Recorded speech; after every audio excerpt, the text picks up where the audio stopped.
안녕하십니까. 3월 1일 토요일입니다. 제이슨의 세상을 본다 31번째 이야기를 시작하겠습니다. 오늘 제목은 인도와 파키스탄 간 무력 충돌은 어디로 가나입니다.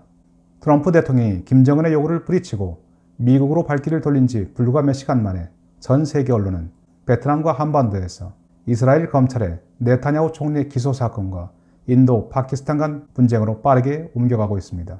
그 중에서도 특히 핵무기 보유 국가인 인도, 파키스탄 간의 무력 충돌은 만에 하나 핵전쟁으로까지 발전할 수 있다는 점에서 모든 언론이 촉각을 곤두세우고 있습니다. 자세한 내용을 살펴보겠습니다. 지난 2월 26일 인도 공군은 파키스탄 국경을 넘어서 과격 이슬람 테러 단체 자이시-에 무하마드가 운영 중인 테러 훈련 기지에 대한 공습을 단행했습니다. 인도령 카슈미르 지역에서 지난 2월 14일 자이시-에 무하마드 요원에 의한 자살 폭탄 공격으로 40여 명의 인도 경찰이 사망한 사건과 관련해서 인도가 무력 보복을 다짐한 지 열 하루 만의 공습이었습니다. 인도는 1971년에 인도 파키스탄 전쟁 이후에 최초로 이번에 파키스탄 영토로 전투기를 발진시켰습니다. 그러나 민간인 밀집 지역 및 파키스탄 정부 시설을 피해서 외딴 곳에 위치한 테러 훈련 기지만 콕 찍어서 공격함으로써 가급적 파키스탄의 보복을 회피하려는 노력을 기울였습니다. 그러나 작년 8월 집권한 파키스탄의 임란 칸 총리로서도 근 50년 만에 처음으로 자국 영공을 침범한 인도 공군의 행동을 그대로 묵과할 수는 없었습니다. 인도 공습이 있은 지 하루가 지난 2월 27일 파키스탄 공군은 수십 대의 미제 F-16 바이퍼 및 중국제 JF-17 그리고 프랑스제 미라지-3 및 미라지-5 전투기를 동원해서 인도에 대한 공습에 나섰습니다. 인도 공군은 곧바로 반격에 나섰습니다. 수호이 30, 미그 21 바이슨 및 미라지 2000 등을 내세웠습니다. 이 과정에서 1960년대 제작한 인도 공군의 제3세대 전투기인 미그 21 바이슨이 한 세대가 앞선 미국의 4세대 전투기 F-16기를 격추시키는 놀라운 사건이 일어났습니다. 이에 대해서 파키스탄 공군은 즉각 미제 F-16 전투기는 이번 작전에 참가하지 않았으며 따라서 F-16 격추 사실 발표는 허위라고 주장하고 나섰습니다. 그러나 인도는 파키스탄 F-16에서 발사된 공대공 미사일의 잔해를 증거로 내밀었습니다. 그리고 F-16이 미그 21 바이슨이 발사한 러시아제 R-73 적외선 추적 단거리 공대공 미사일에 맞아서 격추되었다고 밝혔습니다. 인도로서는 격추된 F-16의 모습까지는 내놓지 못했지만 최소한 F-16에 장착되었던 공대공 미사일의 실물을 제시함으로써 파키스탄을 궁지로 몰았습니다. 파키스탄도 어려운 처지지만 특히 퇴역을 눈앞에 둔 소련제 미그 21에 격추된 미제 F-16의 위상도 여간 추락한 것이 아닙니다. 그러나 미그 21 바이슨은 기본적으로 시속 1300km, 즉 마하 1.05의 초음속 전투기입니다. 그리고 1971년 인도 파키스탄 전쟁에서 상당한 명성을 떨친 기종입니다. 게다가 그간에 지속적으로 무장과 레이더 업그레이드가 이루어졌습니다. 시도 때도 없이 추락하는 결정적인 문제점만 제외한다면 여전히 현대 공중전에서도 위력을 발휘하는 기종입니다. 따라서 지속적인 업그레이드와 탁월한 조종 능력을 갖춘 조종사의 조합이라면 F-16을 격추시키지 못할 이유도 없습니다. 파키스탄은 현재 76대 록히드 마틴사 제작 F-16기를 보유하고 있습니다. 그러나 그 사용 목적은 대테러전용으로 엄격하게 제한되어 있습니다.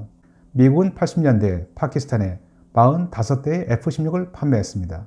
그러나 파키스탄이 핵무기를 개발하자 1990년에 F-16 판매를 포함한 경제 및 군사적 협력을 중단했습니다.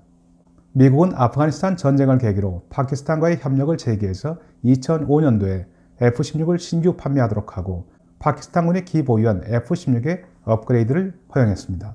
그러나 이는 어디까지나 대테러전 용도일 뿐 인도와의 전쟁에는 사용할 수 없도록 엄격한 제약을 두었습니다. 따라서 만일 파키스탄이 이번 인도 공습에 F-16을 동원했다면 이는 미국과의 약속을 심각하게 위반했다는 점을 의미합니다. 그렇지 않아도 트럼프 대통령은 파키스탄 정부가 아프가니스탄 테러 단체를 비유하고 있다고 비난의 목소리를 높이고 있습니다. 인도와 미국은 파키스탄 정부, 특히 국가 속의 국가로 불리는 파키스탄 군부에 대한 불만을 감추지 않고 있습니다. 이들은 파키스탄 군부가 자신들의 존재 이유와 이권 획득을 위해서 파키스탄과 인도에서 테러를 저지르는 테러 단체를 지원하고 있다는 의혹을 갖고 있습니다. 작년 1월 트럼프 대통령은 다음과 같이 발표했습니다. 미국은 지난 15년간 멍청하게도 파키스탄에 330억 달러의 원조를 제공해왔습니다. 그러나 파키스탄은 미국의 거짓과 기만을 서슴지 않고 있으며 아프가니스탄 테러리스트들에게 은신처를 제공하고 있다고 강력 비난했습니다. 그리고 작년 9월에 미국은 3억 달러의 군사원조를 삭감했습니다. 또한 미국은 심각한 외환보유고 감소로 경제 위기를 겪고 있는 파키스탄의 국제통화기금 IMF와의 협상에도 적극 개입함으로써 파키스탄을 압박했습니다. 미국은 IMF의 구제금융 자금이 중국에 대한 외채 상환에 사용되어서는 안 될 것이다 라고 못 받기도 했습니다. 파키스탄은 작년 말 사우디아라비아가 제공한 60억 달러의 긴급 원조 자금으로 간신히 경제 위기를 넘기고 지금 IMF와 구체적인 구제금융 협상을 진행하고 있습니다.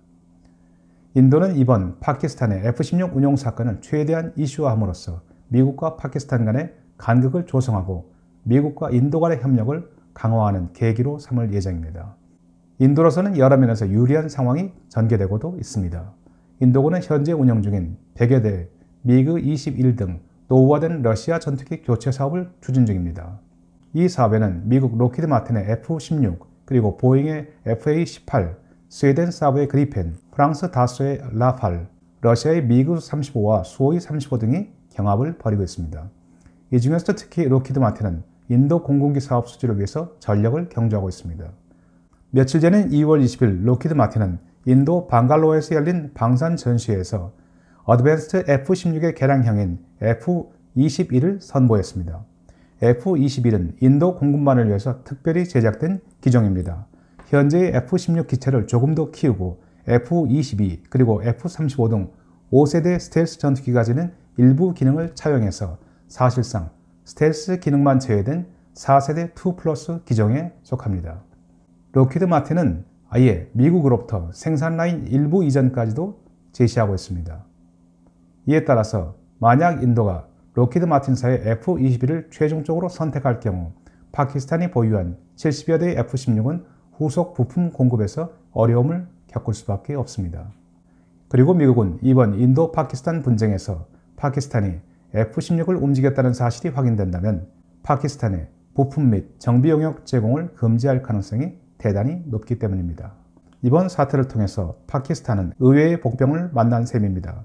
자칫 그렇지 않아도 불편한 미국과의 관계가 더욱 악화되는 것은 물론 주력 전투기인 F-16이 향후 부품 부족으로 활주로를 날아오르지 못하는 최악의 순간까지도 상정해야 하기 때문입니다. 파키스탄은 현재 100여 개의 핵탄두를 보유하고 있고 인도는 파키스탄보다 약 10여 개 더 많은 핵탄두를 보유하고 있습니다. 그러나 인도와 파키스탄 간의 전투는 양국 모두 제3차 세계대전을 일으켜서 인류를 절멸시킬 계획이 아니라면 앞으로도 결국 재래식 군비, 특히 공군력에 의존하는 형태의 전쟁 양상을 띠게 될 것이 분명합니다. 파키스탄으로서는 2월 14일 발생한 카슈미르 테러 사건 처리를 미루다가 결국 인도 미그 21에 F-16이 격추되는 망신살이 뻗친 데 이어서 이제는 미국의 분노를 달래야 하는 또 다른 숙제까지 안게 되었습니다. 현재 파키스탄 임란 칸 총리는 격추된 인도 미국이 조종사 송환 계획 등 인도와의 무력 충돌을 조기에 해결하겠다라고 나서고 있지만 파키스탄 군부를 제대로 통제하지 못한다면 앞으로도 무장 테러 단체 인도에 대한 공격과 이에 대한 인도의 파키스탄을 대상으로 한 보복 공격은 언제든 발생할 소지를 안고 있습니다. 인도는 그동안 인도-파키스탄 전쟁 당시 양국에서 만여 명의 인명이 희생된 비극적 사건을 떠올리면서 가급적 파키스탄 테러단체 인도 공격에 대해서도 무력 보복을 최대한 자제해왔습니다. 파키스탄 테러단체의 대표적인 인도 공격을 들어보겠습니다. 2008년 파키스탄에 거점을 둔 테러단체 라시카르 타이바가 뭄바이 호텔을 공격해서 수백 명의 인명을 살상시켰습니다. 그리고 2016년에는 자이시앳 모하메드의 인도 공군기지 공격 등이 있었습니다. 그러나 이 경우 모두 인도는 구두 경고는 했지만 테러단체에 대한 직접 공격은 자제해왔습니다. 모디 총리가 이번에 근 50년 만에 파키스탄에 대한 무력 보복을 지시한 것은 이제 새로운 상황 변화입니다. 모디 총리가 이처럼 강력한 무력 공격을 지시한 이유를 한번 살펴보겠습니다. 금년 4월 총선을 앞두고 있는 모디 총리와 집권 인도 국민당은 현재 예측할 수 없는 총선 정국을 앞에 두고서 지지도를 높여야 하는 어려운 과제를 안고 있습니다. 2014년에 모디 총리는 청년 실업 해소, 농촌 생활 여건 개선 및 정직한 정부를 내세워서 하원 의석 543석 중 282석을 석권하는 대승을 거두었습니다. 단일 정당이 단독으로 하원의 과반수를 차지한 것은 30년 만의 일이었습니다. 라울 간디가 이끄는 제1야당 인도 국민회의는 44석에 불과할 정도로 여당의 압도적인 승리였습니다. 모디 총리는 집권 이후 경제 성장과 취업 기회 확대, 그리고 외국 투자 유치 및 제조업 진흥 등 다양한 정책을 전개했습니다. 그러나 12억 5천만 명의 인도 국민들은 모디 총리의 공약 실천 속도에 점차 불만을 품기 시작했습니다. 특히 여전히 인도 인구의 55%를 차지하는 농촌 주민들의 정부 및 집권당에 대한 불신이 빠르게 높아가고 있는 중입니다. 도시에 비해서 상대적으로 박탈감이 높은 농촌과 그리고 청년들의 열악한 여건은 여간해서 개선이 되지 않고 있습니다. 한 예를 들어보겠습니다. 2018년에 실시된 철도청 직원 선발에는 10만 명 모집에 2천만 명이 응시했습니다. 철도 경찰, 기관사와 정비사를 뽑는 단순직 채용이었지만 심지어 정비사직 응시자 중에는 공학박사 출신까지 포함되어 있을 정도로 젊은이들에게 취업 의무는 지극히 제한적이었습니다. 모디 총리와 집권당으로서는 4월 실시되는 총선 승리를 위해서 국론을 결집시킬 계기가 필요했습니다. 그리고 금년 2월 14일 인도령 카슈미르에서 발생한 테러 사건은 이를 위한 아주 적절한 계기였습니다. 모디 총리는 이번 파키스탄에 대한 제한적인 군사 공격을 통해서 대규모 재래식 전쟁으로의 확전을 피하면서도 인도 국민은 물론 파키스탄 및 중국 그리고 국제사회에 인도의 결의를 과시하는 성과를 거두었습니다. 그리고 비록 인도의 미그 21기 한 대가 격추되었지만 조종사 송환을 통해서 실질적으로는 아무런 인명피해 없이 그리고 F-16 카드로 파키스탄을 압박하는 새로운 수단까지 손에 넣었습니다. 미국은 작년 5월 30일 태평양 사령부를 인도 태평양 사령부로 명칭을 변경할 정도로 인도와 그리고 인도양의 중요성을 새롭게 인식하고 있습니다. 이번 인도 파키스탄 간의 무력 충돌 사태는 미국과 인도의 관계를 더욱 강화하고 파키스탄의 고립 또는 파키스탄의 대중국 의존을 높이는 계기가 될 것입니다. 그리고 모디 총리와 집권당은 거리를 가득 채운 인도 국민의 애국심 속에서 총선 승리 가도를 달려갈 예정입니다. 인도와 파키스탄을 둘러싼 전투가 핵전쟁으로 비화되기 전에 일단 진정 국면으로 들어서고 있다는 것은 전 세계가 환영할 일입니다. 그리고 우리로서는 또 하나 작은 교훈을 얻었습니다. 첨단 무기 도입도 중요하지만 끊임없는 성능 업그레이드와 훈련이 더욱 중요하다는 사실입니다. 어제 베트남 하노이를 떠나면서 트럼프 대통령은 한미 연합훈련에 대해서 훈련 한 번에 1억 달러가 넘는 많은 돈이 든다면서 여간 탐탁해하지 않는 입장을 내놓았습니다. 당분간 한미 연합훈련이 어려워진 상황에서 이제 우리 군은 자체 훈련을 소홀히 하지 말고 훈련에 훈련을 거듭해야 할 것입니다. 그래야만 비록 재래식 무기로나마 핵무기 보유국인 중국이나 북한의 위협에 적절히 대응할 수 있는 능력을 갖추게 될 것입니다. 여러분 감사합니다.